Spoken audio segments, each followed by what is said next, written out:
Ya, halo pemirsa, apa kabar Anda hari ini? Langsung dari studio IDX Channel Jakarta, saya Prasetyo Wibowo kembali hadir dalam Market Review, program yang mengupas isu-isu yang menjadi penggerak ekonomi di tanah air. Live streaming kami bisa Anda saksikan juga di idxchannel.com. Dan langsung saja kita mulai Market Review selengkapnya.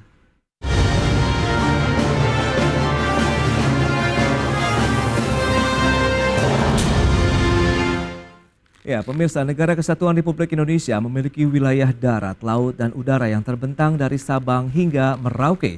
Dan untuk menyatukan wilayah-wilayah tersebut tentu dibutuhkan infrastruktur transportasi yang memadai, di mana salah satunya melalui transportasi udara. Indonesia dikenal sebagai negara kepulauan yang memiliki wilayah darat, laut, dan udara, dan tersebar dari Sabang di wilayah paling barat hingga Merauke di wilayah paling timur. Oleh sebab itu dibutuhkan sarana dan prasarana infrastruktur transportasi yang memadai dan mencukupi untuk menghubungkan dan menjangkau seluruh wilayah di tanah air.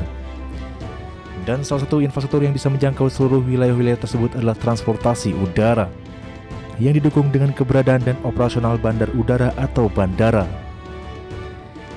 Keberadaan bandara hingga ke daerah terluar, terpencil, tertinggal, dan perbatasan atau 3TP menjadi bentuk kehadiran negara di masyarakat.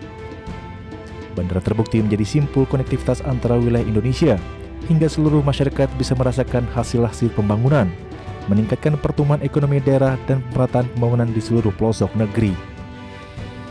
Pemerintah dalam hal ini Kementerian Perhubungan juga terus membangun bandara di berbagai wilayah, dengan prioritas di wilayah yang potensial menjadi sumber-sumber pertumbuhan, pusat-pusat industri, pariwisata, serta daerah-daerah penghubung yang dapat meningkatkan potensi ekonomi di sekitar kawasan tersebut. Dan selama masa kepemimpinan Presiden Joko Widodo sejak tahun 2014 hingga 2024, Indonesia telah banyak melakukan pengembangan dan pembangunan infrastruktur transportasi udara yang bertujuan untuk meningkatkan konektivitas dan pelayanan kepada masyarakat, terutama di daerah 3TP. Adapun selama 10 tahun terakhir ini, pemerintah setidaknya telah membangun sebanyak 27 bandara baru yang tersebar di seluruh wilayah Indonesia. Dari Jakarta, tim liputan IDX Channel.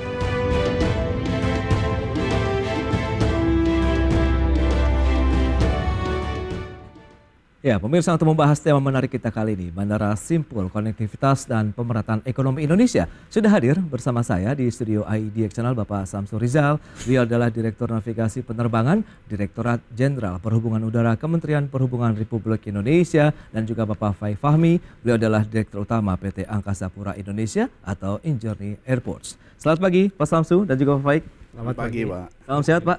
Sehat. Baik, terima kasih atas kehadirannya dan langsung saja kita akan review terlebih dahulu dari perwakilan pemerintah khususnya di Kementerian Perhubungan ini, Pak Samsu. Bagaimana nih update dan review Anda terkait dengan bandara, kondisinya, kinerjanya begitu dalam paling tidak 10 tahun terakhir ini? Ya. Terima kasih Mas Pras. Ya, jadi secara umum sudah ada peningkatan ya, terutama konektivitas ya, dan juga yang ditujukan untuk pemerataan ekonomi ya. Kurang lebih dalam 10 tahun terakhir ini sudah 27 bandar udara dibangun, selain juga bandar-bandar existing yang sebelumnya sudah ada. Jadi secara umum peningkatannya sungguh luar biasa ya, dan ini bisa dinikmati oleh masyarakat, saya kira itu. Baik ya. Dari Injourney Airport sendiri bagaimana Anda melihat Pak Faik begitu dengan kondisi bandara-bandara tadi? Tadi disampaikan pembangunan sudah ada 27 bandara baru nih 10 tahun terakhir, luar biasa. Terima kasih. Jadi kalau secara umum di Indonesia itu ada 251 bandara. Oke. 37 bandara itu dikelola oleh Angkasa Pura Indonesia atau Injourney Airport. Oke. Itu merefleksikan 90% dari traffic angkutan udara di Indonesia. Jadi kita 37 bandara tapi sudah merefleksikan pelayanan terhadap 90% traffic angkutan udara. Oke. Dan dengan adanya Injourney Airport ini memang kita ingin memastikan bahwa pengelolaan bandara itu harus ditata secara lebih baik, ya, sehingga salah satu program transformasi yang sedang kita jalankan sekarang ini adalah dengan menyatukan Angkasa Pura I dan Angkasa Pura II. Ya. Diharapkan tentu saja ini bisa mengintegrasikan terkait dengan tatanan kebandarudaraan Indonesia yang lebih baik. Harapannya apa? Agar bisa memenuhi ekspektasi dari pemerintah. Ya. untuk bagaimana mendorong pertumbuhan ekonomi, pemerataan ekonomi melalui konektivitas udara gitu. Baik, lantas seberapa penting sebenarnya Pak Faik dari kehadiran ataupun keberadaan bandara sendiri nih kalau kita bicara mengenai konektivitas, kemudian pemerataan ekonomi di tanah air begitu? Kalau kita melihat dari Undang-Undang Nomor 19 Tahun 2003, itu BUMN kebandarudaraan itu memiliki multiperan. Pertama sebagai infrastruktur negara, sebagai korporasi negara, dan juga sebagai agent of development. Jadi tugas kita itu tidak hanya sekedar mencari keuntungan dan memberikan dividen kepada pemerintah, tapi bagaimana kita bisa membangun konektivitas udara yang lebih baik untuk bisa mendorong pertumbuhan dan pemerataan ekonomi di Indonesia, termasuk melakukan akselerasi kegiatan pariwisata. Nah, dengan peran itulah yang memang harus diperkuat. Nah, cara penguatannya adalah dengan melakukan strategi yang lebih terintegrasi. Saya udah lebih dari 30 tahun di aviasi industri ya, di bidang transportasi. Salah satu kunci untuk bagaimana kita memperbaiki aviasi industri di Indonesia adalah harus bisa dilakukan secara terintegrasi. Tidak bisa jalan sendiri-sendiri. Dan juga harus kolaborasi dengan seluruh stakeholder yang ada gitu. Jadi saya kira apa yang kita lakukan di Angkasa Pura Indonesia atau Engineering Airport ini adalah bagian penting untuk bagaimana kita bisa lebih memberikan kontribusi terhadap aviasi industri di Indonesia ya, untuk mendorong pertumbuhan dan pemerataan ekonomi yang tadi saya sebutkan gitu. Baik, nah Pak Samsu, Anda melihat bagaimana kalau kita bicara mengenai konektivitas peran dari Direktorat Perhubungan Udara sendiri begitu? Jadi terima kasih ya. Jadi kita sudah melihat ya apa yang dilakukan oleh pemerintahan saat ini. Oleh Bapak Presiden dan juga dari Kementerian Perhubungan dibantu juga dengan KL-KL lain, kita membangun tadi sudah sebutkan 27 bandar udara, merehabilitasi kurang lebih 64 bandar udara, ya, dan ini tentunya memberikan satu jaringan, ya, satu jaringan seperti yang disampaikan oleh Pak Faik tadi. Kita harus bekerja dalam satu jaringan. Memang pemerintah fokus kepada wilayah-wilayah yang belum terjangkau. Ini bicara konektivitas. Nanti ada hub dan spoke ya, yang akan simpul-simpul dan kelihatan saat ini kita sudah masyarakat sudah mulai menikmati lah bagaimana menggunakan transportasi udara untuk mengakses daerah-daerah yang cukup 3TP tadi yang kita sebut. 3TP itu dia, terluar, terdepan, kemudian kita tahu juga ini bisa dikatakan tertinggal dan di pedalaman. Nah, sejauh ini pembangunannya seperti apa? Kalau memang tadi ada 27 bandara baru dalam 10 tahun terakhir. Ya, jadi pembangunannya ya sangat masif saya kira ya, karena sebagai contoh misalnya ke arah utara ya ada Miangas, ada Pulau Siau, kemudian ada Bolang Mongondo, itu di pulau sendiri tapi susah dijangkau ya, kemudian ada Pohuwato, kemudian di timur itu di Papua kita juga mengembangkan Nabire, ada Nabire baru sebetulnya tapi menjadi akses juga, kemudian juga ada Fak-Fak ya, Fak-Fak itu juga penting. Kemudian di barat walaupun timur tapi di barat juga ada, itu Mentawai, itu akses untuk melakukan surfing ya, surfing, jadi ada untuk ke pariwisata. Jadi ini salah satu jadi bagian dari ekosistem pariwisata yang disampaikan tadi Pak Faik. Jadi pemerintah ya Kementerian Perhubungan memberikan akses yang lebih luas lah terhadap lokasi-lokasi itu untuk dinikmati oleh masyarakat. Bicara mengenai operasional, kemudian integrasi dengan banyaknya bandara baru berarti yang beroperasi nih. Pak Faik, nanti kita akan bahas nanti di segmen berikutnya. Kita akan jeda dulu sebentar ya Pak Samsu ya. Kita akan jeda dulu, dan pemirsa pastikan Anda masih bersama kami.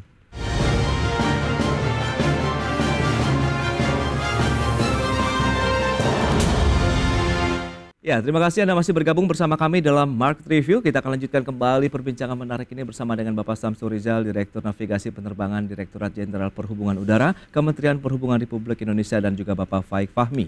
Beliau adalah Direktur Utama PT Angkasa Pura Indonesia atau Engineering Airports.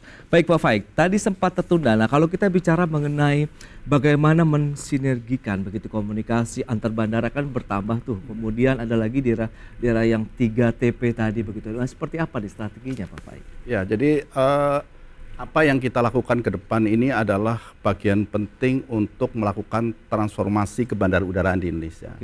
Yang salah satu persyaratan utama itu harus terintegrasi. Sehingga penggabungan AP1 dan AP2 menjadi Angkasa Pura Indonesia itu bagian penting dari strategi untuk pembenahan tatanan kebandarudaraan yang ada di Indonesia. Nah, kedepannya dengan satu kendali dan kemudian strategi yang bisa terintegrasi, kita akan develop bandara-bandara di Indonesia ya, dari mulai Aceh sampai dengan Papua, 37 bandara yang dikelola oleh Angkasa Pura Indonesia. Ini nanti konsepnya adalah dengan mengembangkan konsep hub and spoke ya. Jadi kita bagi wilayah Indonesia itu menjadi 6 region ya, dan masing-masing region itu yang nanti kita akan kembangkan menjadi satu hub tersendiri, dan bandara-bandara yang ada di sekitarnya itu menjadi feeder atau spoke, sehingga ini akan lebih membuka akses Indonesia secara lebih luas tanpa harus terlalu banyak bandara yang berstatus internasional ya. Karena konektivitas udara itu bisa dikembangkan dengan konsep hub and spoke ya, memperhatikan karakter Indonesia. Saya memberikan contoh misalnya di Amerika Serikat itu ada sekitar 200 bandara, tapi yang berstatus internasional itu hanya 12. Tapi itu tidak mengurangi accessibility dari luar menuju ke wilayah manapun di Amerika karena dengan konsep hub and spoke. Dan konsep ini sebenarnya sangat ideal untuk diterapkan di Indonesia. Cuma memang persyaratannya adalah memang harus terbangun konektivitas yang bagus ya, antara bandara hub dan spoke-nya. Dan ini yang menjadi salah satu PR kita ya di Angkasa Pura Indonesia untuk bagaimana membangun konektivitas yang lebih terintegrasi. Nah, kata kuncinya adalah kita memang harus berkolaborasi dengan seluruh stakeholder yang ada dan harus bekerja secara terintegrasi, tidak jalan sendiri-sendiri. Ya. Karena ini menyangkut banyak kepentingan ya, sehingga memang strategi aviasi industri Indonesia itu tidak hanya bisa diselesaikan oleh kita di pengelola bandara, tapi juga melibatkan seluruh stakeholder yang ada. Dan saya optimis ya dengan pola hub and spoke dan kemudian konektivitas yang bagus ke seluruh wilayah Indonesia, ini akan sangat signifikan membantu mendorong pertumbuhan dan pemerataan ekonomi Indonesia melalui pergerakan penumpang maupun logistik di Indonesia. Itu dia. Ya. Betul, yang paling utama memang bagaimana tadi keterikatan antara bandara itu, konektivitasnya juga semakin solid, semakin baik begitu ya, Pak Faik ya. Nah, dari sisi regulator bagaimana? Ya. Pak Samsu, Anda melihat begitu, dan seberapa banyak sih sebenarnya jumlah bandara yang beroperasi di Indonesia? Ya, terima kasih Mas Prasetyo. Jadi untuk memberikan gambaran ya, tadi di beliau dari API itu mengelola 37, tapi total yang bandara yang sekarang itu ada sekitar 257 dan yang melayani itu sekitar 240. Jadi 240 ada 37. Jadi memang tadi konsep hub and spoke itu menjadi penting. Karena dengan hub and spoke itulah kita lebih efisien dan juga bisa mengalirkan sebetulnya untuk dinikmati oleh masyarakat yang ada di posisi-posisi yang di luar tadi. Betul. Ya, jadi dari berterbang kemudian ke bandara yang besar, kemudian baru bisa misalnya ke luar negeri dan lain-lain tadi yang sampaikan Pak Fahmi. Jadi memang saya kira perlu strategi kerjasama ya, bagaimana kita tetap menghidupkan seluruh bandara-bandara ini sebagai satu sistem. Jadi yang tadi 37 sisanya itu adalah di bawah Kementerian Perhubungan. Jadi memang ini butuh dukungan tidak hanya dari kementerian juga, tapi kementerian lain dan juga pemerintah daerah. Jadi pemerintah daerah juga memainkan peranan penting karena bandar udara itu salah satunya adalah fungsinya adalah sebagai pintu gerbang. Kalau pintu gerbang itu harus ada rumahnya. Betul. Kalau mau diratakan ekonominya harus ada ekonominya. Baru kita ratakan, dan salah satunya adalah melalui transportasi udara. Ya itu dia, padahal pemerintah daerah juga akan ditentukan dengan pendapatan asli daerah yang pertama. Betul. Ya kalau dengan adanya satu bandara sendiri. Nah, Anda melihat bagaimana tadi dengan wilayah-wilayah terluar, terdepan mungkin dan juga pedalaman tadi begitu, sehingga ini benar-benar bentuk kehadiran negara di sana begitu. Pak Samsu. Ya. Jadi ini saya kira ya transportasi udara ini kan memotong banyak hal ya, misalnya menyeberangi lautan. Jadi memotong waktu ini. Betul. Memotong waktu dan memberikan kesempatan kepada orang untuk melihat potensi sebetulnya. Melihat potensi, membawa investasi ya, kurang lebih gitu, dan pemerintah daerah dapat memanfaatkan sebetulnya keberadaan bandar udara. Jadi memang ini suatu kerja bersama.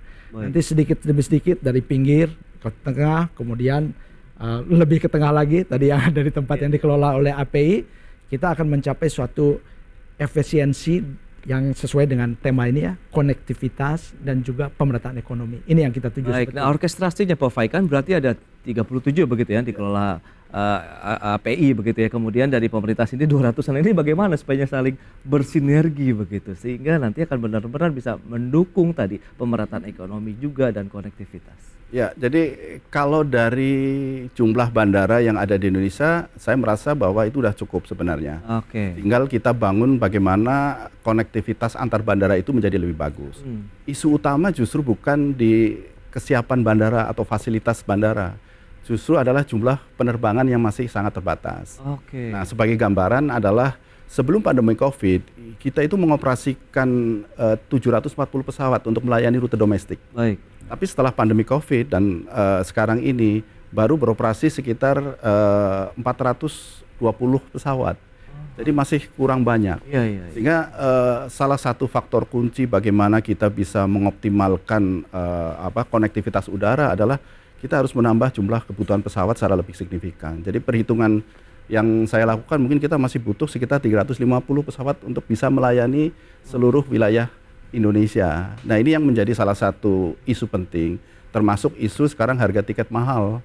Karena memang demand and supply-nya itu nggak balance gitu. Iya. Sebenarnya minat terhadap angkutan udara itu sudah sangat besar, cuma memang keterbatasan pesawat gitu. Nah, ini saya kira menjadi salah satu isu yang harus diselesaikan agar bandara-bandara yang jumlahnya udah sangat banyak ini benar-benar bisa dioptimalkan, tidak underutilized. Yaitu dengan apa? Dengan menyiapkan lebih banyak armada untuk bisa mengoperasikan. Karena dengan karakteristik negara kepulauan, saya kira salah satu kunci akselerasi pertumbuhan ekonomi, pemerataan itu harus melalui konektivitas udara. Betul. Untuk angkutan penumpang maupun logistiknya. Logistik tadi. Betul. Nah, yang terjadi sekarang ini kecenderungannya adalah tidak balance. Ya.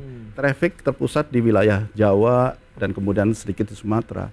Di wilayah timur yang notabene-nya adalah wilayah kepulauan, justru membutuhkan lebih banyak lagi konektivitas udara melalui angkutan penerbangan yang tidak hanya disuplai dengan konsep charter, tapi harus regular flight agar bisa lebih murah.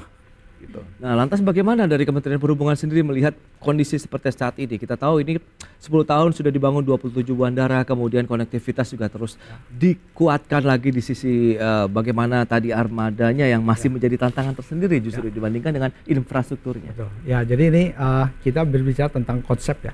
Artinya memang transportasi udara ini kurang lebih ada 5 perannya ya. Jadi pertama tentang pesawatnya sendiri, tentang ruang udaranya sendiri. Yang hari ini kita bicara tentang bandar udaranya, kemudian juga tentang keamanan penerbangan dan juga bisnis transportasi udara. Nah, ini sudah diidentifikasi oleh pemerintah. Saya kira semua kementerian sudah bekerja baik ya, berupaya mencoba tadi ya mendatangkan pesawat dan juga menurunkan harga tiket. Kementerian Perhubungan sudah berkolaborasi dan juga berkoordinasi dengan kementerian terkait di bawah Kementerian Koordinator Menko Marves ya. Jadi kurang lebih ada 4 nih sebetulnya yang menjadi butuh ya, artinya butuh kolaborasi. Jadi yang pertama untuk menjaga mendatangkan pesawat ya tadi yang sampaikan Pak Faifami. Jadi yang pertama adalah memang kita harus menumbuhkan industrinya sendiri, industri transportasi supaya bisa menarik. Betul. Ya. Kalau begitu dia pulih maka akan kita bisa. Memang tapi ada tantangan. Pertama memang supply chain yang terbatas. Itu yang pertama. Kedua untuk suku cadang ya. Karena ada perang dan lain-lain. Yang kedua tentang harga aftur sendiri ya. Kemudian juga membutuhkan juga itu dengan Kementerian Mendak BUMN ya tentunya. Kemudian juga kita membutuhkan insentif dari pajak-pajak. Dan yang terakhir adalah kita juga harus melihat bahwa nilai tukar ya, kita pendapatannya rupiah, tapi sistem operasinya menggunakan dolar. Jadi nilai tukar ini juga jadi kestabilan itu juga menjadi penting bagi industri transportasi udara. Solusi apa yang sudah dipetakan kita akan bahas nanti di segmen berikutnya. Kita akan jeda kembali sebentar ya Pak. Dan pemirsa, kami akan segera kembali usai pariwara berikut ini.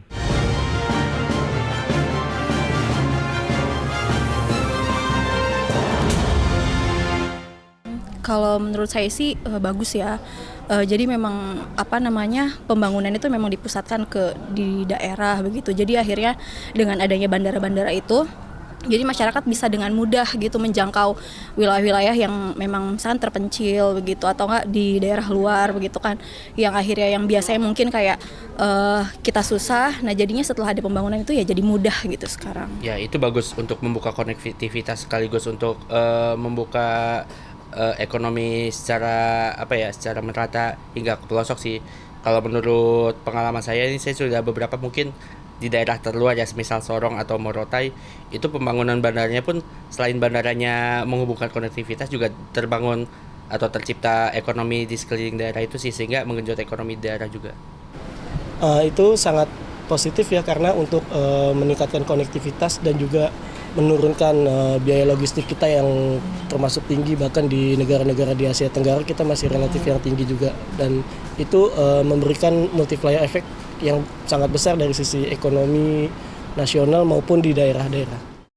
Baik, kita akan lanjutkan kembali Pak Samsul. Tadi sempat tertunda, lantas bagaimana solusi apa yang sudah terpetakan dalam 10 tahun terakhir? Kita sudah mendapatkan capaian positif di industri penerbangan kita dan khususnya dari Direktorat Jenderal Perhubungan Udara begitu. Lantas bagaimana Anda melihat supaya ini tetap berlanjut begitu capaian-capaian ini? Jadi kan capaian kapasitas saya kira sudah tadi disampaikan, sudah semakin meluas ya, artinya sudah mencukupi, dan kita sudah melihat juga sudah ada kita bagaimana mengefisienkan pelayanan ya. Dan sekarang kita fokus kepada adalah menghidupkan industrinya, meningkatkan kemampuan industri transportasi udara yang tadi ada 5 sistem tadi, pesawat, bandara, ruang udara ya, dan juga tentunya salah satunya adalah bandara dan keamanan. Nah, saya kira ini sangat penting. Kalau saya kasih gambaran ya, kita ini punya modal satu ya, jadi ada darat, laut, udara. Betul. Kalau darat itu 1/3, kalau perairan itu 2/3, kalau ruang udara itu 3/3 karena lebih luas. Nah ini kita harus manfaatkan betul ya untuk transportasi udara ya, tentunya dengan berkolaborasi dengan transportasi lainnya, dan dengan mendorong bisnis industri. Ini tentunya akan sangat berdampak kepada yang lain ya, termasuk ke bandar udara dan juga pelayanan konektivitas. Baik. Salah satunya sudah munculnya maskapai baru ya, ada beberapa. Ini saya kira udah suatu sinyal ya untuk kita bisa melompat lebih baik lagi, lebih bergairah lagi begitu untuk industri maskapai penerbangan kita begitu. Lalu Pak Faik, bagaimana Anda melihat strategi ke depan? Karena kan kita tahu ini tentu aja ada tantangan dan tetap saja harus ada solusi begitu yang disediakan. Ya, saya melihat usaha keras dari pemerintah untuk menciptakan iklim usaha di angkutan udara Indonesia yang lebih baik gitu. Dan itu bisa direfleksikan dalam bentuk Undang-Undang Cipta Kerja.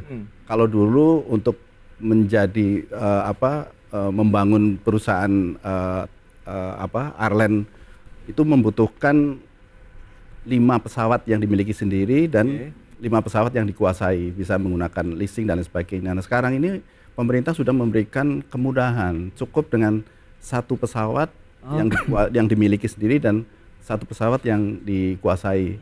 Jadi artinya sebenarnya ini adalah satu kemudahan yang luar biasa untuk perusahaan untuk bisa membuka perusahaan penerbangan di Indonesia ya, karena kemudahan yang sudah diberikan oleh pemerintah, dan saya kira ini merupakan waktu yang tepat sekarang ini untuk lebih banyak lagi mendorong jumlah pesawat yang dioperasikan oleh airline-airline yang ada di Indonesia melalui penambahan armada maupun pembukaan perusahaan penerbangan baru di Indonesia, yang saya lihat juga sudah mulai kelihatan ada beberapa airline baru yang dioperasikan, karena itu menjadi salah satu hal yang sangat positif ya. Jadi pemerintah mungkin perlu lebih aktif mendorong bagaimana iklim usaha ini benar-benar bisa mendorong swasta untuk bisa berkiprah meningkatkan konektivitas udara melalui perusahaan penerbangan yang didirikan. Dan itu peranan juga dari pengelola bandara menjadi sangat utama, dan dari API sendiri tidak perlu dilakukan lagi. Pemirsa, kalau boleh saya sampaikan, ini PT Angkasa Pura Indonesia atau Injourney Airport juga ini ada menerima 34 penghargaan prestisius dunia ini,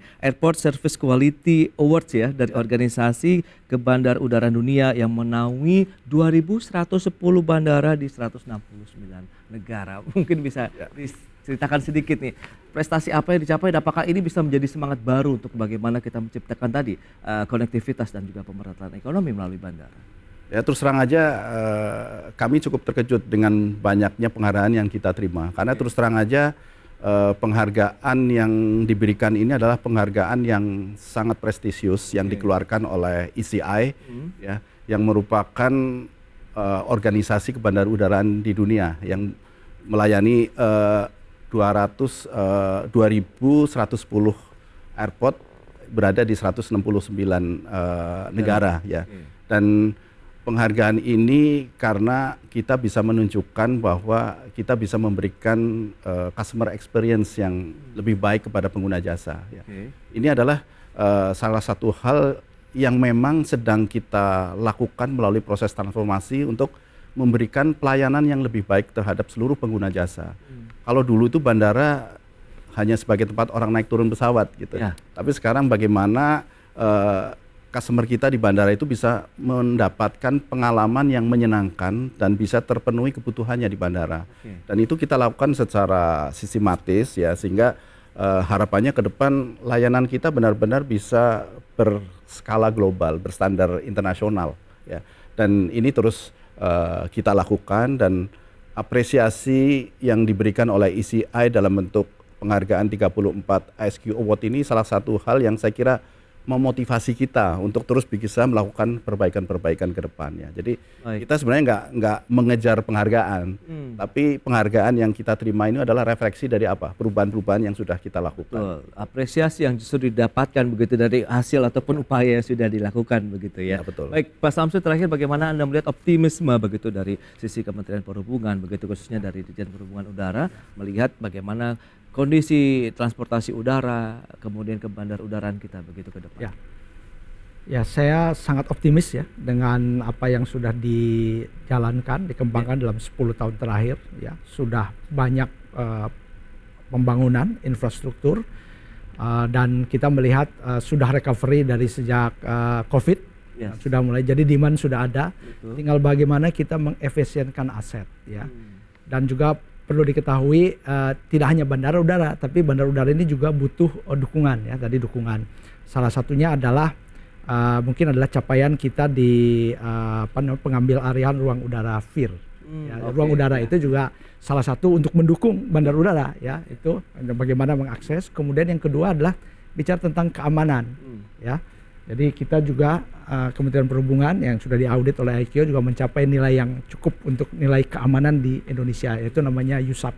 Ya, itu jadi dengan kapasitas yang makin besar, yang sudah tersedia, aksesnya makin mudah, efisiensi yang dilakukan oleh PT API, ya, kami sangat optimis bahwa industri transportasi udara akan jauh lebih berkembang dan bisa dinikmati dan menjadi alat untuk pemerataan ekonomi. Konektivitas dan juga pemerataan ekonomi itu yang paling utama ya, sehingga benar-benar semua masyarakat dari pelosok negeri Sabang sampai Merauke merasakan hal yang sama begitu ya. Baik, sayang sekali waktu terbatas, jadi terima kasih banyak Pak Samsu, Pak Faik atas kehadiran informasi, insight yang sudah diberikan kepada pemirsa pada hari ini. Terima kasih banyak Mas Prasetyo. Dan berakhir terus informasi Anda hanya di IDX Channel, your trustworthy and comprehensive investment reference. Jangan lupa saksikan program First Session Closing yang akan tayang pukul 11.30 waktu Indonesia Barat. Karena urusan masa depan harus terdepan, aku investor saham. Ya, saya Prasetyo Wibowo beserta seluruh kerabat kerja yang bertugas pamit undur diri. Terima kasih, sampai jumpa.